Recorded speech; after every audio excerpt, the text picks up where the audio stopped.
Gestion de la performance. Chez RUAG, on appelle ça ma contribution at RUAG.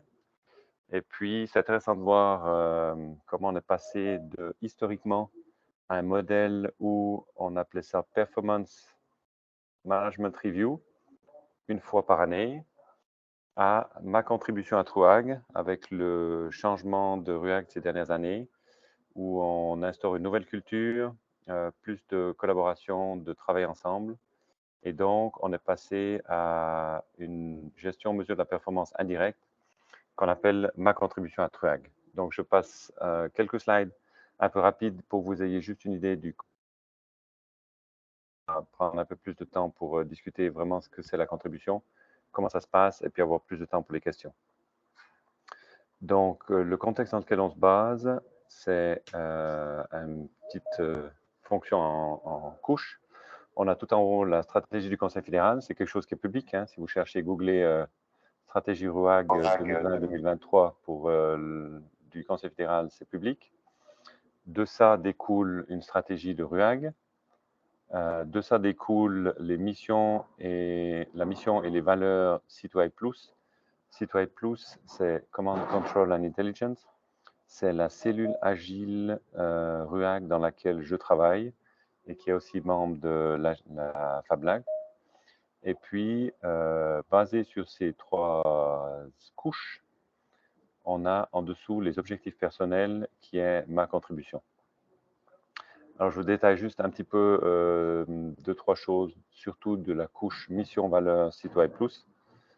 C'est intéressant de voir que la contribution ou la gestion de la performance indirecte, initiée plus par le collaborateur que par le manager, va, on va dire, mieux ou est plus simple si on a une partie des couches supérieures.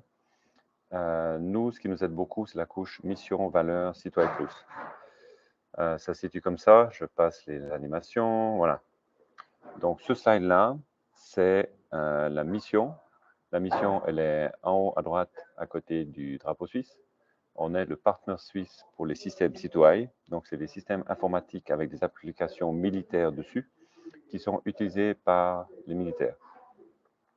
À gauche, on a notre maison, avec en vert la fondation, qui est la stratégie du Conseil fédéral et de l'armée. En bleu, la couche technologique. Nous, on est des techniciens de l'armée suisse. Donc, en bleu, on a les couches technologiques. L'armée suisse et européenne utilise ce genre de choses. Et puis, en rouge, au sommet de la maison, on a nos 5 piliers qui sont les 5 facteurs de succès. Donc, tous les collaborateurs connaissent ça. On les ressort chaque semaine, chaque mois. Chaque fois qu'on a des workshops, on retravaille, on rediscute l'interprétation de ce slide vision, mission, valeur. C'est aussi un qui nous aide aux décisions et qui donc aide chaque collaborateur, chaque leader à définir sa contribution pour l'équipe CITOI. CITOI, on a à peu près une soixantaine et puis ça va grandir à l'avenir. Donc moi, par exemple, mes objectifs, je les fixe en m'inspirant de ce slide. On a aussi une autre petite aide, c'est le slide suivant, c'est notre roadmap. Pour exécuter la stratégie et en respectant nos valeurs, on a une roadmap. On retrouve à gauche les 5 piliers, les 5 facteurs de succès, les 5 valeurs. Et puis pour chacune des valeurs, on a une roadmap. Qu'est-ce qu'on va faire, quelle année? Et ça nous aide à avoir la direction. Et donc, c'est plus ou moins, on peut voir chaque barre comme un projet. Les objectifs sont aussi liés à des projets. Donc moi, j'en ai un qui doit être... il y a le DevOps, DevSecOps, là, hein, qui est un peu au milieu, qui me plaît bien. Quelque part, il doit y avoir un FICER. Il y a des FISHE. Donc, chaque collaborateur trouve ses barres dans lesquelles il est actif. Et puis, voilà ce que ça donne. Ça, c'est mes objectifs dans la partie médiane. Hein. Donc, c'est un mix entre l'allemand et l'anglais. C'est des objectifs pour l'année passée. J'ai 4 objectifs. Et puis on voit aussi, ben là ils sont aussi mesurés, donc on voit la colonne mesure, comment mon supérieur a noté mes 4 objectifs que je me suis mis pour l'année passée. Donc c'est une interface web, c'est accessible à tout le personnel ROAG. On a un petit clic, on arrive dedans. Au sommet, on voit résultats d'entreprise, ça c'est les chiffres, les affaires financières. Après, il y a objectifs ROAG et de domaine. Ça, c'est en format texte, les objectifs du Conseil fédéral. Et puis, mes contributions, la partie milieu, ça, c'est par collaborateur. Donc, moi, j'ai mis que des contributions qui sont propres à mon secteur citoyen plus, citoyen, et je n'ai pas mis de contribution dans la partie en haut, objectif ROAG et du domaine. On peut aussi splitter. Donc, il y a une énorme flexibilité qui est mise. Chacun met comme il veut, le nombre qu'il veut et quand il veut. C'est-à-dire que moi, je ne les ai pas tous mis les 4 le même jour. J'en ai mis 2 ou 3 en une fois, puis après, j'en ai rajouté une autre. Et on peut avoir une discussion avec le supérieur qui, à la fin, évaluera ses performances à n'importe quel moment. Donc, c'est devenu shifté d'un modèle annuel où c'était formel. D'ici février, il faut entrer les objectifs. Après, il faut tant de mois. Après, il faut faire une discussion intermédiaire. Après, il faut mettre le résultat avant avril. On est passé à un modèle complètement souple où c'est même pas défini combien d'objectifs le collaborateur met. Donc, nous, on a laissé complètement ouvert. Et puis, on a juste dit, il faut qu'il y en ait dans l'année. Chaque année, il faut qu'il y en ait. Et puis, qui discute quand avec son supérieur, c'est laissé à la liberté de chacun et chaque équipe s'organise. C'est intéressant de voir que comment au sein des équipes, au sein des personnes, les gens mettent des objectifs. J'ai mis un petit peu là les commentaires. Donc, ils sont écrits par l'employé à n'importe quel moment. Ils sont discutés avec le supérieur à n'importe quel moment. Un point important, par exemple pour moi, la troisième boulette, le troisième point, je suis un cadre avec bonus, donc mon bonus est dépendant du résultat de mes propres objectifs que moi je définis et qui sont avalisés par mon supérieur. On utilise aussi ça pour piloter l'évaluation. Il n'y a pas que ça, mais c'est un outil. On se dit, si un cadre ou un employé est toujours en dessous ou toujours en dessus, il faut qu'on tienne compte de ça et puis qu'on voit soit pour le soutenir, soit pour le rémunérer plus. Donc, c'est aussi un instrument de mesure dans la continuité. Et les objectifs personnels peuvent être écrits indépendamment de la stratégie. Donc, il y a des choses qui peuvent être typiquement liées à des projets ou à une autre chose qui n'est pas forcément en lien avec la stratégie ou la vision. Donc, il y a une liberté complète. Et le dernier point, c'est important, hein. Le but, c'est d'avoir un dialogue. C'est pour ça que ça a été introduit. C'est de dire, au lieu de faire du command and control, le chef donne les ordres, on va voir comment ça se passe sur toute la largeur de l'entreprise.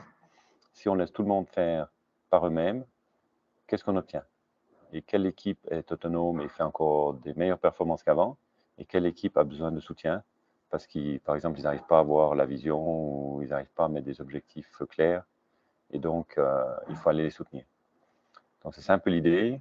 Chez nous, on est content parce que ça, dans notre cellule agile, ça donne plus d'engagement et plus de dialogue. Et c'est un peu un radar. Ça nous permet de sentir quelle équipe est un peu plus mature que d'autres. Et ça donne un peu des points d'ancrage pour voir où c'est qu'on va faire des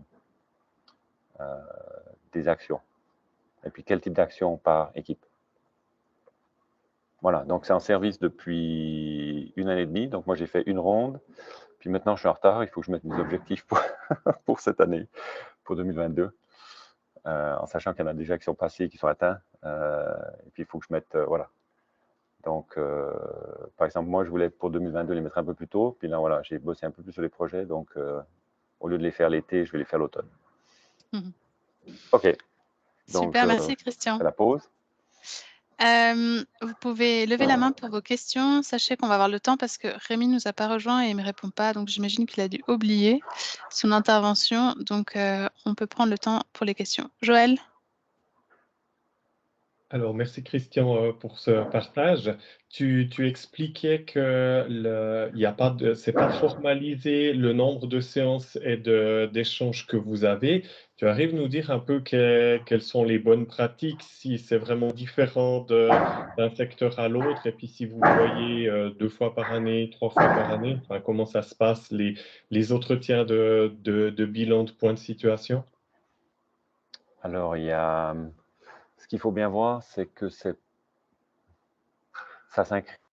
s'inscrit dans un contexte, donc il n'y a pas que ça. Donc, on demande aussi aux chefs d'équipe d'avoir des discussions de feedback régulières, pas uniquement relatifs à la performance, donc à la contribution.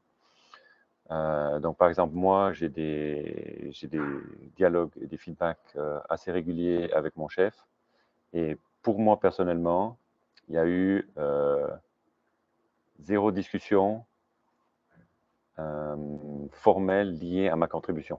J'ai mis mes objectifs. Dans une de nos discussions informelles de feedback, mon chef m'a dit: «Ah, j'ai vu tes objectifs, c'est cool. Je change rien, c'est cool comme ça.»